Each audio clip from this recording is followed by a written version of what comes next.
Hello, hi there Aries, and welcome to my channel. I'm Bella, and most people know me as Bella the Secret Psychic. And if you'd like to know more about me and my services, just look below. And if you do like what I have to say, do like, do share, do comment, do subscribe. And thank you everybody who's been continuing to watch my videos. I'm very, very grateful, and I send you lots of love and lots of light as well. So how I work is I work with my spirit guides, which is slightly different to other readers here on YouTube, but that's how I work. So it's really my spirit guides that are going to be conveying the message that you need to know in a very general way when it comes to your love life for the month of April. No, not April, May. I've been saying it long enough. I should know what month I'm doing. May, all right. Anyway, Aries, you gorgeous Aries. Right, this is how my guides want to start. What's going to be coming up for you in May, right? Right, now a lot of you, some of you had a really dodgy time the end of last year, beginning of this year, and had to really overcome a situation that was really difficult, and you got through it and you really have started some new beginnings, and it's been fabulous. And I think for those of you who've been watching my other videos, it's like, well done, super proud. You've got your light back, you've got your fire back.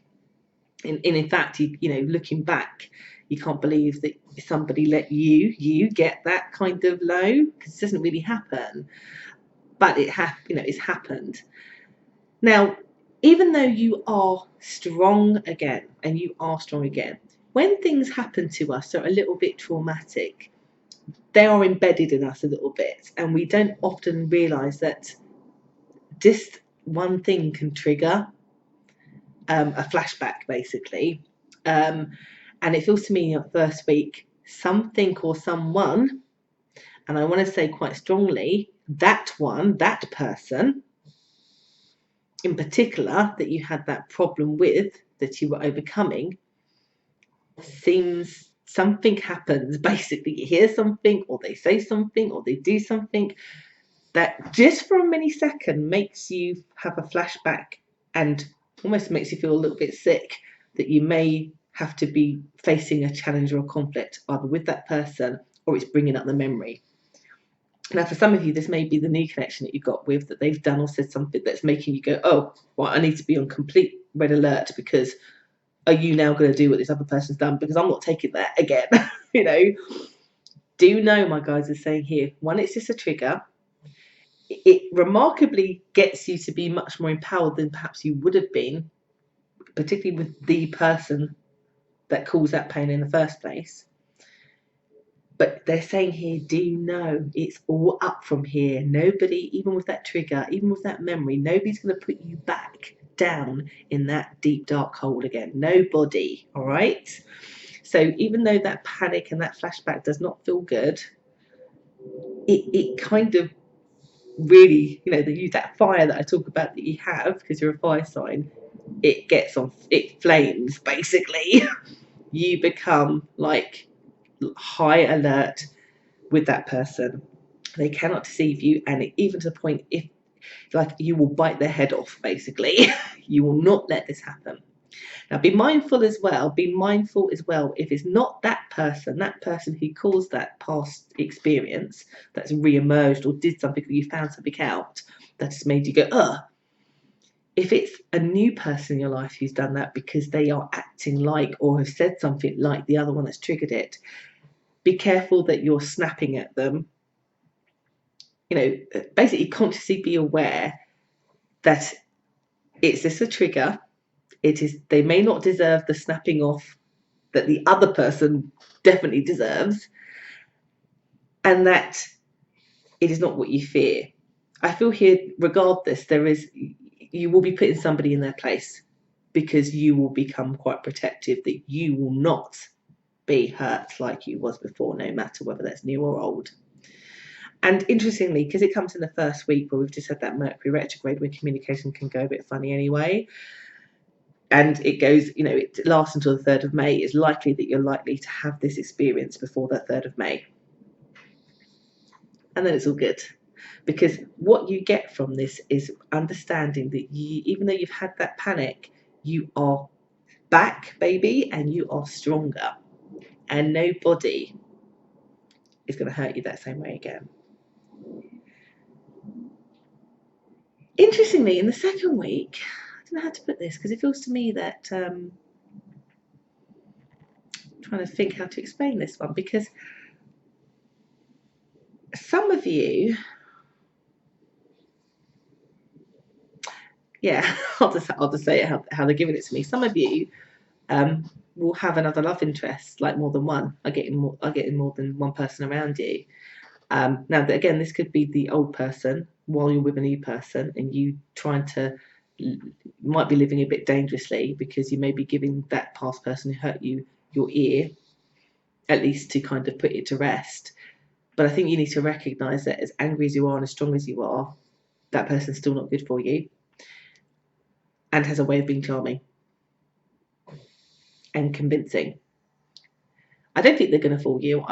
I'm so assured by your strength that it's not, but it feels to me that because you've got this new connection, even the smallest little thing about even you talking, going to dinner, having a coffee to resolve something could really spark a problem in your new connection, because you may have made some promises to that person.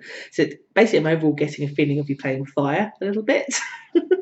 And it could be that it's got nothing to do with the old person, that for some reason somebody else has turned your head while you're with somebody else, or you're newly dating somebody and somebody else is just popping on the scene. But my guides are using the words playing with fire because it feels to me there's having a lot of fun and then there's getting yourself burnt. Try not to get yourself burnt. Try not to, and I can understand your mindset. When you've been hurt like that, you just kind of want to just take control to make sure you're not. But don't overtake it, I think is the word to use, to the point where you become the very thing that you didn't like in the person that you was with. Okay? Get the balance right. And also, some of you in that second week, because I have to view this in a very general way, because some of what I've just said won't apply to people, but this will, where you actually get a bit with the connection that you do have, where in that first week there was something that was very triggering, where perhaps you had to say something, you put somebody in their place. There is a bit of self-reflection that goes on in that second week, where you then want to do the opposite because you're a bit worried about them leaving you. And so you kind of grab onto them a little bit, maybe literally, but definitely emotionally. You might come across a little bit needy, which is not something that Aries do. But again, I can completely understand, given the experiences that you've had. It's just a thing. This is what readings are good for, is to get you to recognise that these are the things that can come up for you, and how you can change your intentions, and how you can minimise and do things a little bit less, or recognise when you're doing it and go, oh yeah, Bella told me about this, so just gotta chill out. I don't need to kind of be so much. But I think it's got everything to do with the triggering that happened in the first week. Just recognise it.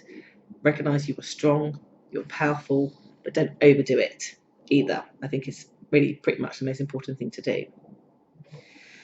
I think in the third week, and I've had this a lot with some star signs in the third week, there's definitely a lot of self-reflecting about who you are, how you want to proceed with the connection that you have, whether this is old, new, existing, even being single. There's a time here where you're planning and plotting and wanting to see the path that you set before you in the way that you've designed it that suits you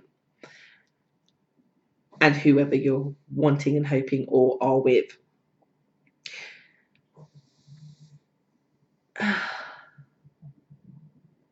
So I'm just trying to think about what my guides are trying to explain about things. So they're just showing me you.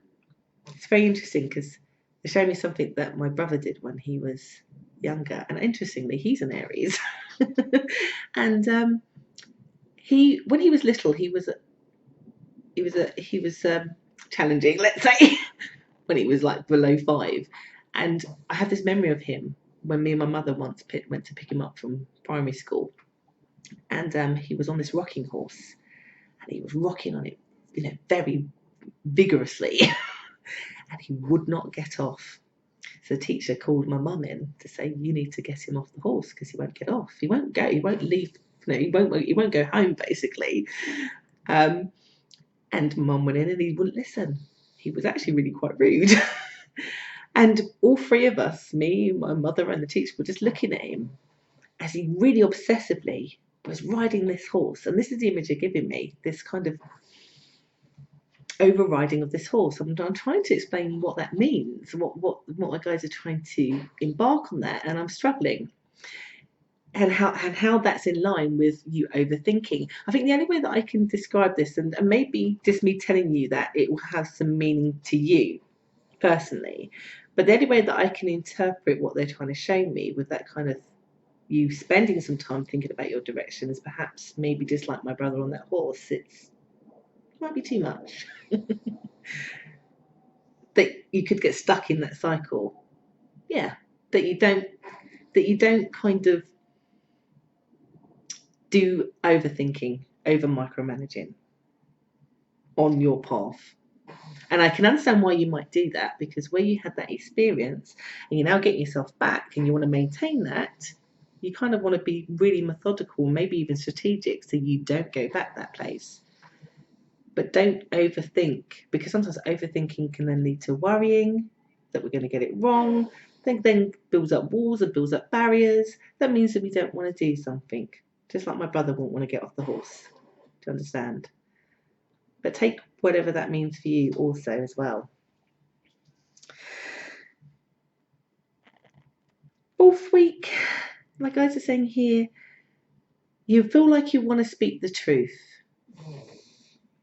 Like, I feel here that with whatever happened to some of you that had that really bad experience, like I said, with a relationship, end of last year, beginning of this year, that you never really had an opportunity to really tell that person how you feel. So I feel this reading is about you cathartically, because you energetically and emotionally got past that grieving. But sometimes we just need closure, don't we? And sometimes how we get closure is either from hearing something from the other person or by us expressing to somebody, this is how you made me feel. This is what you did. And you need to know this. And it feels greatly in that last week that you're not afraid to say to that person, whether you say it verbally, you write them an email, Facebook message, sticker, whatever way you want to do it, video, that you decide. And sometimes it may not even be that the person, you may just speak it out to the universe and say, I need to get this off my chest. That you tell that person what they did to you, but you also tell them how they didn't break you and how they made you better and stronger. And in a way that you thank them for it. And then I think you are 100% healed. Healed. In order to enjoy the love relationship you either are newly in or that you're hoping to have. Because then you'll enjoy it in a much healthier and happy way, and there will be no more flashbacks and no more triggers for you to be dragging into any kind of relationship. Baggage free, just like you like to be, Aries. Because I just get you at the end of the month feeling proud of yourself, standing tall, not afraid. Nobody can hurt you the way that you was hurt, because you will not allow it. So I hope that's kind of made sense and been helpful for you today. I've been better again. If you'd like to know more about me and my services, just look at the link below. If you'd like to join my Facebook community where I give daily oracle card readings, then you can join there as well. And I hope you all have an amazing May, and just know how strong and amazing you all are. Take care, everybody. Bye-bye.